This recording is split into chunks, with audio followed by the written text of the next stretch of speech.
لا إله إلا الله لا إله إلا الله. السلام علیکم ورحمۃ اللہ وبرکاتہ. سیرت النبی صلی اللہ علیہ وسلم پارٹ 51. اللہ ہمارے ساتھ ہے.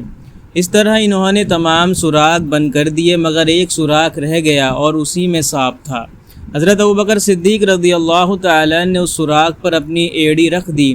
اس کے بعد حضرت صلی اللہ علیہ وسلم غار میں داخل ہوئے.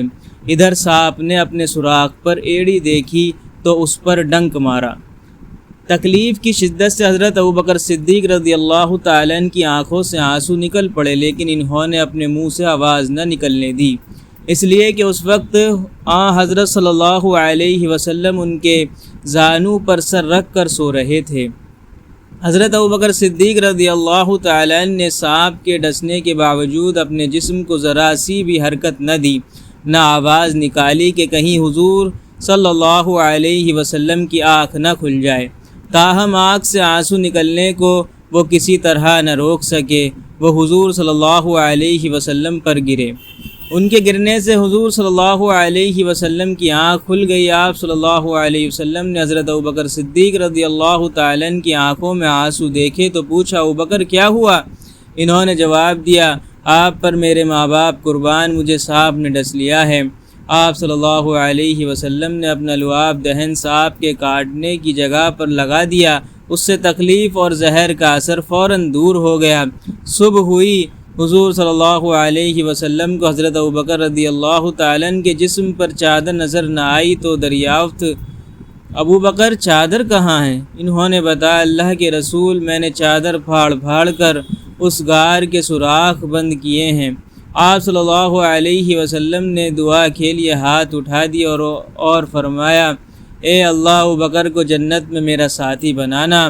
اسی وقت اللہ تعالیٰ نے وحی کے ذریعے خبر دی کہ آپ کی دعا قبول کر لی گئی. ادھر قریش کے لوگ نبی اکرم صلی اللہ علیہ وسلم کی تلاش میں اس غار کے قریب پہنچے. ان میں سے چند ایک جلدی سے آگے بڑھ کر غار میں جھانکنے لگے. غار کے دہانے پر انہیں مکڑی کا جالا نظر آیا، ساتھ ہی 2 جنگلی کبوتر نظر آئے. اس پر ان میں سے ایک نے کہا، اس غار میں کوئی نہیں ہے. ایک روایت میں یوں آیا ہے، ان میں امیہ بن خلف بھی تھا. اس نے کہا، اس غار کے اندر جا کر دیکھو. کسی نے جواب دیا، غار کے اندر جا کر دیکھنے کی کیا ضرورت ہے؟ غار کے منہ پر بہت جالے لگے ہوئے ہیں. اگر وہ اندر جاتے تو یہ جالے باقی نہ رہتے، نہ یہاں کبوتر کے انڈے ہوتے. حضرت ابوبکر صدیق رضی اللہ تعالیٰ نے جب ان لوگوں کو غار کے دہانے پر دیکھا تو آپ رو پڑے اور دبی آواز میں بولے، اللہ کی قسم، میں اپنی جان کے لیے نہیں روتا، میں تو اس لیے روتا ہوں کہ کہیں یہ لوگ آپ کو تکلیف نہ پہنچائیں. اس پر نبی اکرم صلی اللہ علیہ وسلم نے ارشاد فرمایا، ابوبکر غم نہ کرو، اللہ ہمارے ساتھ ہے. اسی وقت اللہ تعالیٰ نے حضرت ابوبکر صدیق رضی اللہ تعالیٰ کے دل کو سکون بخش دیا. ان حالات میں ابوبکر صدیق رضی اللہ تعالیٰ کو پیاس محسوس ہوئی. انہوں نے حضور صلی اللہ علیہ وسلم سے اس کا ذکر کیا تو آپ نے ارشاد فرمایا، اس غار کے درمیان میں جاؤ اور پانی پی لو.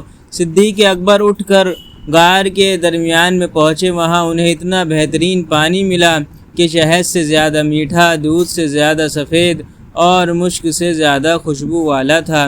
انہوں نے اس میں سے پانی پیا. جب وہ واپس آئے تو حضور صلی اللہ علیہ وسلم نے ان سے فرمایا، اللہ تعالیٰ نے جنت کی نہروں کے نگراں فرشتے کو حکم فرمایا کہ اس غار کے درمیان میں جنت الفردوس سے ایک چشمہ جاری کر دیں تاکہ تم اس میں سے پانی پی لو.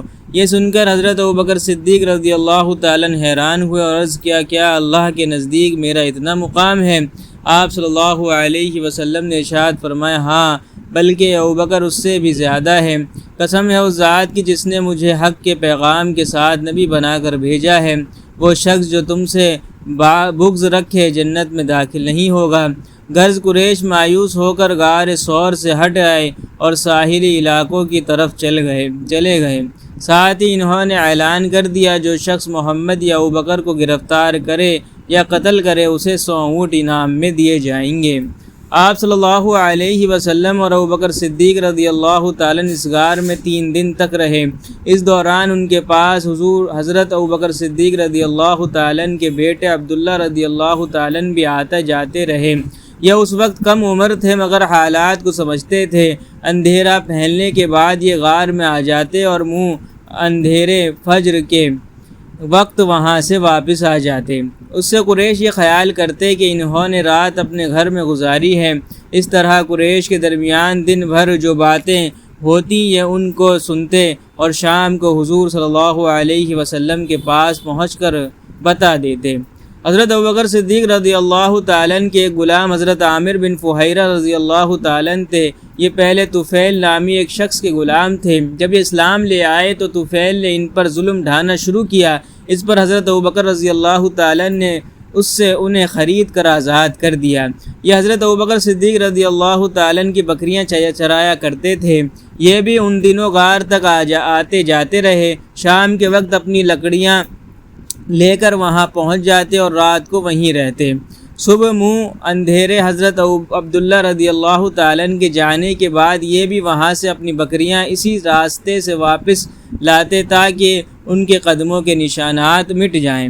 ان 3 راتوں تک ان کا برابر یہی معمول رہا۔ یہ ایسا حضرت ابوبکر صدیق رضی اللہ تعالیٰ کی ہدایت پر کرتے تھے۔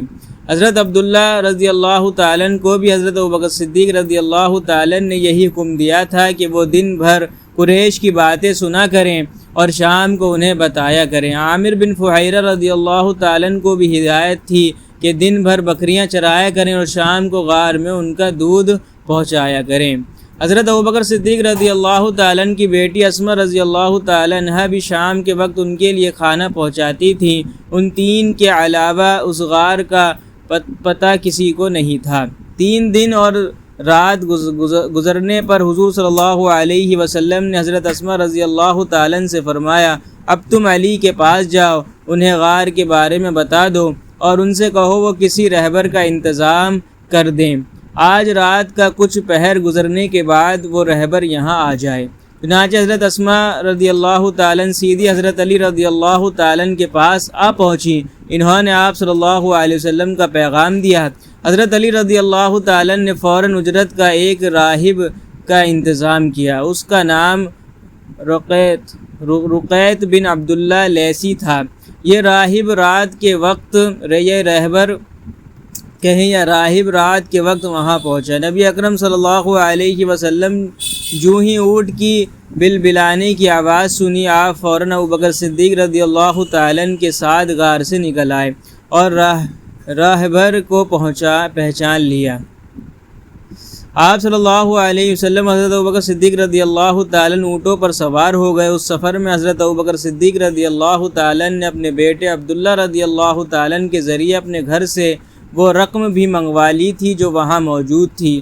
یہ رقم 4-5 ہزار درہم تھی۔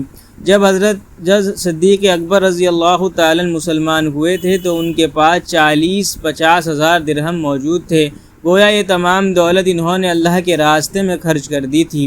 جاتے وقت بھی گھر میں جو کچھ تھا منگوا لیا۔ ان کے والد ابو قحافہ رضی اللہ تعالیٰ اس وقت تک مسلمان نہیں ہوئے تھے۔ ان کی بینائی ختم ہو گئی تھی۔